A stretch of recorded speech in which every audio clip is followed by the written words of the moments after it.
ETF index mutual funds నేర్చుకుని stock మార్కెట్లో రాణించాలనుకుంటున్నారా? వెంటనే ఈ నెంబర్కి కాల్ చేయండి. నమస్తే రమ్య. నమస్తే జయ. రమ్య గారు, ఇదివరకు రోజుల్లో పిల్లలు ఎక్కువ మంది ఉండేవారు, సంతానం కదా. కానీ ఇవాళ రేపు చూసుకుంటుంటే ఒకరు ఇద్దరు, మూడు కూడా లేదు, రెండు, ఆ రెండు కూడా ఒకటికి పడిపోయింది. కానీ ఇదివరకు ఇంత కష్టం ఉండేది కాదేమో పిల్లల పెంపకం. ఇప్పుడు చూడండి, చాలా టఫ్ టాస్క్ అయిపోయింది.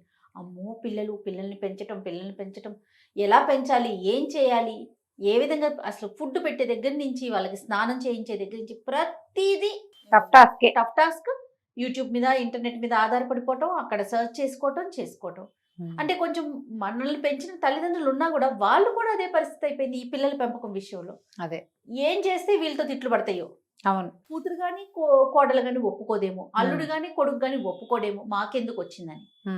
మెడికల్ పరంగాను చేంజెస్ వచ్చాయి. అమ్మ నలుగు పెట్టొద్దని చెప్పేసి డాక్టర్లు చెప్తారు. నలుగు పెట్టద్దు, నూనె రాయొద్దు, చెవిలో తిప్పొద్దు, చెవిలో మందు, ఏదో ఒకటి సైన్స్ పరంగా వచ్చే అలాంటి మార్పులు వస్తా ఉన్నాయి. ఇంత టఫ్ ఎందుకు అయిపోయింది అంటారు? ఐడియాలజీస్ మారిపోయినాయి జయ. లోకం మారింది. ఇది వరకు చాలా మంది పిల్లలు కలిగేవాళ్ళు. పిల్లల్ని పెంచడం అంటే అదొక బృహత్తర కార్యక్రమంగా ఉండేది కదా. అంత ఖాళీ ఏది. ఒకడు కాస్త ఊపిరి అందుకునేసరికి రెండో వాడు తయారయ్యేవాడు. పై వాళ్ళే కింద పిల్లల్ని పెంచేస్తూ ఉండేవాళ్ళు. నా పెంపకం అంతా మా అక్కయ్యల చేతుల మీదే అయింది ఎక్కువగా. అవునవును. మా అక్కయ్యల పిల్లల్ని ఎంతమందినో, నేను ఎత్తుకున్న పిల్లలు ఎంతమందో. ఇది వరకు ఆలోచన వేరు. ఇప్పుడు క్రమంగా ఏమైంది, జనరేషన్స్ మధ్య గ్యాప్ ఒకటి బాగా పెరిగింది. ఇది వరకు 16 ఏళ్ల తల్లి చంటి పిల్లాడు, అమ్మమ్మకి ఎన్ని ఏళ్ళు ఉంటాయి? అమ్మమ్మకి ఇప్పట్లాగా 60లు 70లు లేవు. 70 ఏళ్ళ అమ్మమ్మ అంటే 70 ఏళ్ళ ఆవిడంటే వాడు మా అమ్మ, ఆవిడ ముత్తవ తల్లి, ఆవిడ మునిమనవలు ఉండేవాళ్ళు 70 ఏళ్ళ వాళ్ళకి. ఇప్పుడు 70s లో పిల్లల పురుళ్ళు పోస్తున్న వాళ్ళు కనపడుతున్నారు మనకి. 70 వస్తే వీళ్ళ పనే అయిపోతుంది, వీళ్ళ వల్ల ఏం కాదు. వీళ్ళెవరికి ఏమైనా వండి పెట్టడం, చేసి పెట్టడం, చెప్పడం, 4 తెలిసి ఉండటం, అవి అసలు ఉన్నాయి. వీళ్ళు వినరు. సమాజం మారింది, ఐడియాలజీస్ మారిపోయినాయి. ఎప్పుడు కూడా ఇలా మారుతూనే వచ్చింది జయ. మధ్యలో ఏ 100-200 సంవత్సరాలు ఆట్టే మార్పు లేకుండా అలాగే 10 ఏళ్ళకి పెళ్లి చేయటం, 13వ ఏటి నుంచి పిల్లల్ని గంటం అనేది ఓ 100-200 సంవత్సరాలు ఉండుంటుంది బహుశా. మనకు తెలిసి వచ్చేసరికి మార్పు వచ్చేసింది. మన వయసులో వచ్చేసరికి ఇప్పుడు నేను నా వయసుకి మా అమ్మ శుభ్రంగా 7-8 సార్లైనా అమ్మమ్మ అయిపోయింది. అవును, అమ్మమ్మ అయిపోయింది అప్పటికే ఆవిడ. 40 వచ్చేసరికి మా అమ్మ అమ్మమ్మ అయిపోయింది. 40 రాకుండానే నేను పుట్టే నాటికే మా అమ్మ అప్పటికే 4 సార్లైనా అమ్మమ్మ అయింది. ఇప్పుడు అట్లా లేదు కదా, అది మారింది. తర్వాత ఏమైంది, క్రమంగా ఖర్చు, సంపాదనలు, ఐడియాలజీసు, ప్రపంచం పట్ల మన అవగాహన, ప్రపంచానికి మన మీద చూపు మారిపోయినాయి. ఇప్పుడు చదువులు వచ్చినాయి. అప్పట్లో ఆడపిల్లలకి చదువులు లేవు. మహా చదివిస్తే అప్పుడు 10th క్లాస్లో పెళ్లి లేని వాళ్ళు ఉండేవాళ్ళు. డిగ్రీ అయ్యాక పెళ్ళి, డిగ్రీ చివరిలో పెళ్ళి, 4th ఇయర్లో పెళ్ళి, 2nd ఇయర్లో పెళ్ళి, ఇలాగా. మీ దగ్గరికి వచ్చేసరికల్లా డిగ్రీ కంపల్సను. డిగ్రీ అయ్యాక 1వ ఉద్యోగం చేస్తానో చేయకుండానో అయ్యేది. తర్వాత ఏమైంది, ఉద్యోగం వచ్చాకే పెళ్ళి. ఇప్పుడు 20-22కి పెళ్లి చేస్తే బాల్య వివాహం, 22 ఏళ్ళకి పెళ్లి చేస్తే చైల్డ్ మ్యారేజ్ లాగా ఉంది. అయినా కూడా ఇప్పటికీ చైల్డ్ మ్యారేజెస్ చేసే సమాజాలు ఉన్నాయి. ఇంకా 10th క్లాస్ లోపలే పిల్లలకి పెళ్ళిళ్ళు చేసే సమాజాలు ఇంకా ఉన్నాయి. నార్త్ ఇండియాలో కూడా చిన్నపిల్లలకి పెళ్ళిళ్ళు చేసేవి కనపడుతూనే ఉంటాయి, తక్కువ, కానీ తగ్గిపోయింది. తర్వాత చదువుకునే అవకాశం ఇచ్చేవాళ్ళు కూడా కనిపిస్తారు, అవి ఈ శాతం తక్కువ. ఇక పిల్లల దగ్గరకు వచ్చేసరికల్లా మనకి ఏమంటారు, కుటుంబ నియంత్రణ విధానాలు మన చిన్నప్పుడే వచ్చినాయి. 2 లేదా 3 ముద్దు అలాంటివి చూసేవాళ్ళం గోడల మీద. అప్పుడు 3 ఉండేవాళ్ళు, క్రమంగా అందరిలో ఇద్దరు వచ్చారు. ఇప్పుడు ఒకళ్ళు వచ్చారు. డింక్ కూడా వచ్చింది. డింక్ అంటే డబుల్ ఇన్కమ్, నో కిడ్స్, పిల్లలొద్దు. ఎందుకంటే అమ్మాయి అబ్బాయి ఇద్దరు కూడా వాళ్ళ కెరీర్స్లో చాలా బిజీగా ఉంటారు. వాళ్ళ ఇంట్లో ఒక్కొక్క బేబీ వస్తే దానికి క్వాలిటీ టైం ఇవ్వాలి, డబ్బు ఖర్చు, సమయం ఇవ్వాలి, 24 గంటలు బిడ్డను చూసుకోవాలి. కుర్రవాడే అమ్మా నాన్నలు కానీ పిల్ల అమ్మా నాన్నలు కూడా వాళ్ళు కూడా ఉద్యోగస్తులే. వాళ్ళు ఎక్కడ చూస్తారు వీళ్ళని? ఎక్కడైనా అప్పచెప్తే అక్కడ ఏమవుతాయో తెలీదు. పైగా ఈ ఖర్చు అంతా ఎందుకు? పిల్లలుంటే కెరీర్లో ముందుకు పోవటానికి కష్టం. ఈ ధోరణి కూడా వచ్చేసింది. తర్వాత పిల్లల తాలూకు ఖర్చులు పెరిగినాయి. ఓ ప్రెగ్నెన్సీ అని కడుపుతో ఉన్న దగ్గర నుంచి దీన్ని ఇట్లా మోసుకుంటూ తిరగటమే ఆ ప్రెగ్నెన్సీ, నా పొట్టని. నిమిషం నాకు అలా ఉంది, నాకు ఇలా ఉంది, నాకు అదిగా ఉంది, నాకు ఇదిగా ఉంది. నాకు ఏదోగా ఉంది, ఏం చెయ్యాలి? క్యాజువల్గా కడుపుతో ఉండి క్యాజువల్గా ఉండి కానీ వాళ్ళు అసలు లేరు. కనిపించట్లేదు. తక్కువ, చాలా తక్కువ. వీళ్ళ పొట్టని వీళ్ళు మోసుకుంటారు, వీళ్ళని మిగిలిన వాళ్ళు మోసేస్తారు. మోయకపోతే నన్ను మోయట్లేదో అని ఏడుస్తారు, నన్ను బాగా చూసుకోవట్లేదు అని బాధపడతారు పాపం. పాయింట్ ఆ సమయంలో అలాగే ఉంటుంది. కనేసిన తర్వాత పిల్లాన్ని బాగా చూస్తున్నారు, నన్ను చూడలేదు అని కూడా ఏడుస్తారు. పిల్లవాడిని హ్యాండిల్ చేయలేక బాధపడతారు. ఆ అనుభవజ్ఞులు ఎవరు ఉండరు. ఆల్రెడీ పిల్లల్ని పెంచిన సమాజం మనతో చేరువగా ఉండే అవకాశం ప్రస్తుతం ఉన్న జనరేషన్కి తక్కువగా ఉంది. ఉన్నారు అమ్మలు ఉండి చూసేవాళ్ళు, అత్తగారు ఉండి చూసేవాళ్ళు, కొంత పర్సంటేజ్ ఉంది. ఎవరు లేకుండా ఒంటరిగానే పెంచుకోవాల్సిన వాళ్ళు చాలామంది ఉంటున్నారు. ఈ చేత కాక, ఆ బాధ పడలేక డిప్రెషన్స్లోకి వెళ్ళిపోయి, అనారోగ్యాల్లోకి వెళ్ళిపోయి, బాబోయ్ ఇంకో ప్రెగ్నెన్సీయా, ఇంకో పిల్లవాడా, మా కుదరా దేవుడా అనే స్థితి వచ్చింది ఇప్పుడు. తర్వాత ఇక పిల్లవాడి డే 1 నుంచి ఖర్చే. వాటికి ఆల్టర్నేట్లు ఉండవు. పిల్లల మందులు, పిల్లల పీడియాట్రిషియన్ ఫీజులు, పిల్లల డైపర్లు, పిల్లల బట్టలు, పిల్లలకి వేసే పక్కలు, పిల్లలకి వేసే చొక్కాలు, పిల్లల్ని పెట్టే డే కేరు, పిల్లలకి ఇచ్చే పాలు, బేబీ ఫుడ్. అదేదో బ్రహ్మాండం పగలదీసి ఇస్తే కానీ పిల్లలు పెరగరన్న భయం. వాళ్ళ బేబీ చబ్బిగా ఉంటే వాడు ఏం పెడుతున్నారు అని కనుక్కోవటం. వాళ్ళు మేము అదేదో నవధాన్యాలు వేయించి పెట్టామండి అంటే అది మనం కూడా పెట్టాలని ట్రై చేయటం, వీడికి సూట్ కాక పిల్లాడ హాస్పిటల్ పాలవటం, మళ్ళీ ఖర్చు, మళ్ళా ఒంటరితనం. ఇప్పుడున్న సమాజం లోన్లీనెస్ తోటే పిల్లల్ని పెంచలేకపోతున్నారు. ఇదివరకు లోన్లీనెస్ లేదు. ఇప్పుడు కూడా లోన్లీగా లేని వాళ్ళు కొంతమంది ఉంటున్నారు. వాళ్ళకి సమాజం ఉంటుంది, వాళ్ళ చుట్టుపక్కల సమర్థవంతంగా చేయగలుగుతున్నారు. కానీ చెయ్యలేని సమాజం పెరిగింది. ఎవరికి వాళ్ళు దీన్ని ఆలోచించుకోవాలమ్మా. ఇది సమాజపు సమస్య కాదు, ఇండివిజువల్ ప్రాబ్లము. ఒకళ్ళిద్దరు పిల్లల్ని వెంట వెంటనే ఒక 3 ఏళ్ల గ్యాప్లోనో, 2 ఏళ్ల గ్యాప్లోనో, 5 ఏళ్ల గ్యాప్లోనో హ్యాపీగా కనేసే సమాజం ఎంత ఉందో, మా వల్ల కాదు దేవుడా అనే సమాజం అంతకంటే ఎక్కువే ఉంది. పెంచలేకపోతున్నారు. అక్కడి నుంచి ఇప్పుడు జనరేషన్ గ్యాప్స్. తల్లికి 30 పిల్లాడు, వాడు వేసే ప్రశ్నలకి 30 అమ్మ దగ్గర ఆన్సరే ఉండదు. పిల్లల్ని పెంచరు. నువ్వెందుకు మీ అమ్మాయి ప్రశ్నలే ఎదుర్కోలేవు నువ్వు? ఓ నాయన, దీంతో మన వల్ల కాదురా అనిపిస్తుంది. దానికి ఏం చెప్పలేం. దానికి మనకంటే ఎక్కువ విషయాలు తెలుసు. మనకున్న అనుభవం దానికి ఉండదు, కానీ దానికి విషయం తెలుసు. మా అమ్మ అంటుండేవారు చిన్నప్పుడు, నక్కపుట్ట 4 ఆదివారాలు కాలేదు, ఇంత పెద్ద గాలివాని నేను ఎప్పుడు చూడలేదండి. పిల్లలు అలా మాట్లాడతారు. ఏదైనా ప్రాబ్లం వస్తే వాళ్ళు హ్యాండిల్ చేసుకోగలుగుతారా? చేసుకోలేరు. ప్రాబ్లమే కాదు, పిల్లలకి ఇది మంచిది ఇది చెడు అనేది తెలియదు. చెప్పాలి, ఎప్పుడు చెప్తూ ఉండాలి. కానీ చెప్తే వాళ్ళు వినరు. ఇప్పుడు సమాజం ఉన్న పరిస్థితి ఇది. వాళ్ళకి చెప్పకూడదు, మాకేం చెప్పకూడదు.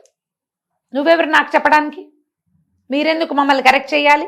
నేనే నేర్చుకుంటా, రాకపోతే మానేస్తా, నా ఏడుపు నేను ఏడుస్తా. కానీ నువ్వు చెప్పకూడదు నాకు. ఎవరు మాకేం చెప్పకూడదు, ఎవరు మాకు నేర్పించడానికి ట్రై చేయకూడదు. కానీ అందరూ మీకు హెల్ప్ చేసేయాలి. మిమ్మల్ని సమాజమే ముందుకు తీసుకెళ్తుంది. మీ పేరెంట్సే మీకు ప్రతి రూపాయి ఖర్చు పెడతారు. మీకు మోరల్ సపోర్ట్ వాళ్లే, మీకు బ్యాక్ బోన్ వాళ్లే ఆ పిల్లలకి. కానీ పిల్లలు వీళ్ళు మాకు బ్యాక్ బోన్గా ఉన్నారని, మోరల్ సపోర్ట్గా ఉన్నారని చచ్చినా ఒప్పుకోరు, వినరు. ఆ ఒప్పుకొని వినని పిల్లల్ని చుట్టూతా చూస్తూ ఉండేసరికి పేరెంట్స్కి భయం పట్టుకుంటుంది. అమ్మో, ఈ పిల్లల్ని మనం పెంచలేము, వద్దనిపిస్తుంది. కానీ ఎప్పుడు కూడా పిల్లలకి పేరెంట్స్ అవసరం కాదా జయ? 100% రమ్మగారు. ఏ వయసు వచ్చినా మన పైన ఒక పెద్ద చెయ్యి ఎప్పుడు అవసరం. అప్పుడప్పుడు వాళ్ళు జడ్జిమెంటల్గా అవుతారు. పేరెంట్స్ జడ్జిమెంటల్గా ఉంటారు, గట్టిగా పట్టేసుకుంటారు, వదిలిపెట్టరు.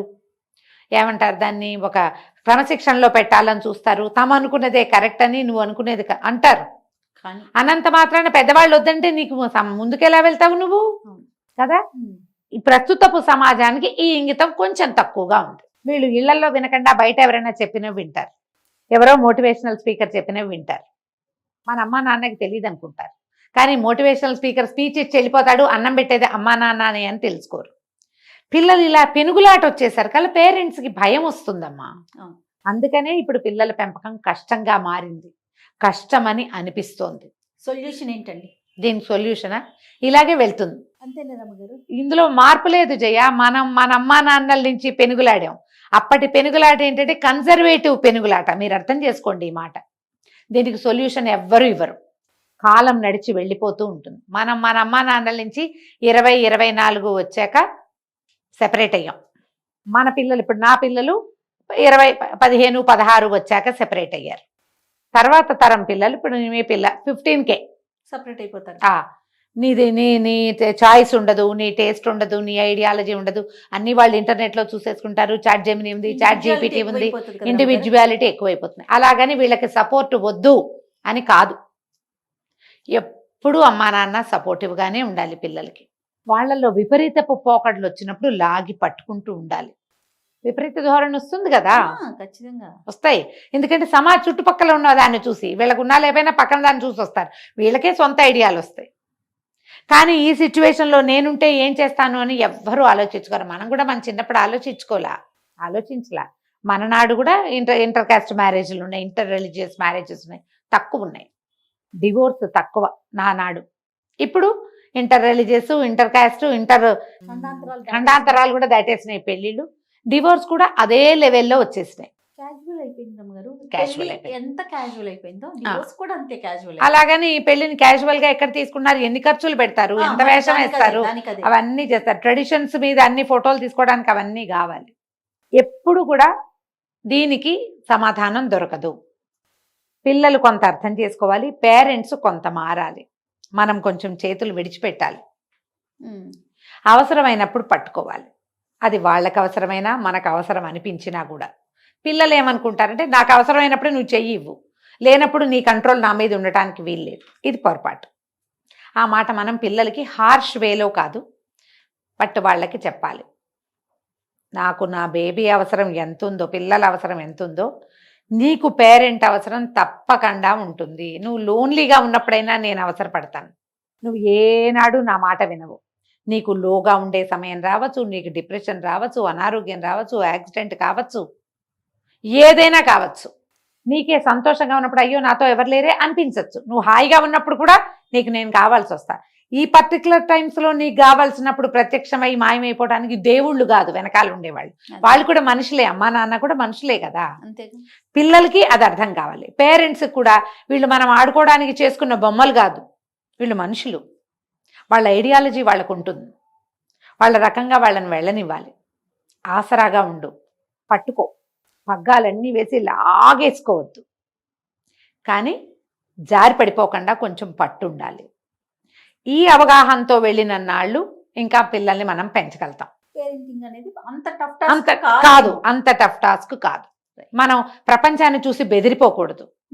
మనము మన నాన్నని గురించి ఆలోచించుకుని మన పేరెంట్స్ తోటి మనం చేసిన పొరపాట్లు, మన రిలేషన్లో ఉన్న గుడ్స్ అండ్ ఫ్లాస్ ఉంటాయి కదా, కొన్ని మంచివి కొన్ని చెడువి, అవి ఇక్కడ ప్రతిబింబించకుండా కొంచెం జాగ్రత్త పడితే అన్ని సమాజంలో పిల్లలంతా కూడా మన పిల్లల్లాగానేనమ్మా, అమ్మ నాన్న మనలాగానే.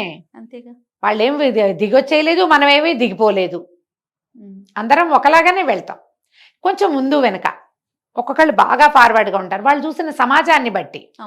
మనం ఆ సమాజాన్ని చూడలేదు, మనం ఇట్లా గట్టిగా పిసికేసిన అమ్మా నాన్నలతో ఉన్నాము, కొంచెం లూజ్ చేయి, లేదా మన పేరెంట్సే కొంచెం లూజ్ ఇచ్చారు మనకి, మనం ఇంకొక అడిగిద్దాం, ఆ లూజ్నైనా మన పిల్లలకి ఇద్దాం. నేను కొంతమందిని చూస్తాను జయ, ఇది ఎంతమంది కనెక్ట్ అవుతారో, ఇది తప్పా రైటా అనేది నేనేమి జడ్జిమెంటల్గా చెప్పట్లా, సహజంగా చెప్తున్నా. లవ్ మ్యారేజ్ చేసుకున్న పేరెంట్స్, అమ్మా నాన్నల ఒప్పుదల లేకుండా వెళ్ళి పెళ్లి చేసుకున్న వాళ్ళు కూడా తమ పిల్లలకి లవ్ మ్యారేజ్లు చేయడానికి ఇష్టపడరు. పిల్లల పెళ్ళిళ్ళు తమ కంట్రోల్లో ఉండాలనుకుంటారు. నిజం. తమ తండ్రి చాలా బలవంత పెట్టి చదివించిన చోట కూడా ఆ తండ్రులు కూడా, ఆ పిల్లలు మళ్ళీ తండ్రులు అవుతారా, వీళ్ళు కూడా అదే పాటిస్తామంటారు. ఏమనిపిస్తుంది, మా నాన్న నన్ను అప్పుడు చాలా బలవంతం చేశాడు, నాకు నచ్చేది కాదు, కానీ నా జీవితం బాగుంది కాబట్టి నా కొడుకును కూడా నేను బలవంతమే చేస్తాను, వీడి జీవితం కూడా బాగుంటుంది అనుకుంటారు. నువ్వు హర్ట్ అయిన సంగతి చెప్తావు, పిల్లాడు నువ్వు నన్నెందుకు హర్ట్ చేస్తున్నావు అని అడుగుతాడు నిన్ను. అంటే తన కథ సుఖాంతమైంది కదా కాబట్టి అని అనుకుంటా. కానీ వీడు ఈ బలవంతాన్నే ఫీల్ అవుతున్నాడు అనుకో, వీడి కథ సుఖాంతం కాకపోవచ్చు. సమాజం అప్పట్లాగానే నీలాగానే కన్సర్వేటివ్గా నీ పిల్లలు ఉండొచ్చు, ఉండకపోవచ్చు. ఇందులో మళ్ళీ వైస్ వర్సా ఇంకో రకం ఉంది. నేను చాలా కష్టపడ్డాను కాబట్టి నా పిల్లల్ని హాయిగా ఉంచాలని, పిల్లల మీద ఏ కంట్రోలు లేకుండా, ఏ మంచి మాట చెప్పకుండా, జడ్జిమెంటల్గా ఉండద్దు నువ్వు. కనీసం ఒరే వాటి this is good this is bad అని చెప్పకుండా, డబ్బు ఖర్చు దగ్గర ఆలోచన చేయకుండా, వాడు ఏ గంతు వేస్తానంటే ఆ గంతు వేయిస్తే తర్వాత ఏ గంతు వేయటానికి ఏమీ ఉండకపోవచ్చు. ఇది ప్రతి వాళ్ళకి ఇలాగే జరుగుతుందని కాదు, అందరికీ ఇలాగే ఏం జరగకపోవచ్చు. ఫ్రీడమ్ వదిలిపెట్టినా పిల్లాడు అత్యద్భుతంగా అబ్దుల్ కలాం అయిపోవచ్చు, మనం చెప్పలేం. ఎప్పుడు చూసి వెళ్ళాలి. నీ అనుభవం నీకు ప్లస్ అవ్వాలి కానీ మైనస్ అవ్వకూడదు. అనుభవాల్ని ప్లస్ చేసుకోండి పేరెంట్స్. పిల్లలు తెలుసుకోవాల్సింది ప్రధానమైనది ఏంటంటే మన పేరెంట్స్ మన శత్రువులు కాదు. వాళ్ళు ఎప్పటికీ మనమే కావాలి. వాళ్ళకి పేరెంట్స్కి మనమే, పిల్లలే కావాలి. దాంతోపాటు వాళ్ళ కెరీర్ కావాలని వాళ్ళు అనుకోవచ్చు. నువ్వు నీ ఫ్రీడమ్ కావాలనుకుంటున్నావు కదా, వాళ్ళు కెరీర్ కోసం చూడొచ్చు, దేనికైనా చూస్తూ ఉండొచ్చు. సాచివేతగా వెళ్తే పెంపకం కష్టం కాదు, పేరెంటింగ్ కష్టం కాదు. రైట్. ఆ మాత్రం తప్పు అన్ని చోట్ల ఉంటుంది. పిల్లలకంటే ఈజీ కాదు కదా, మొయ్యాలిగా ఇదంతా. ఆలోచించండి. డెఫినెట్గా రమ్మగారు. నమస్తే. నమస్తే జీ.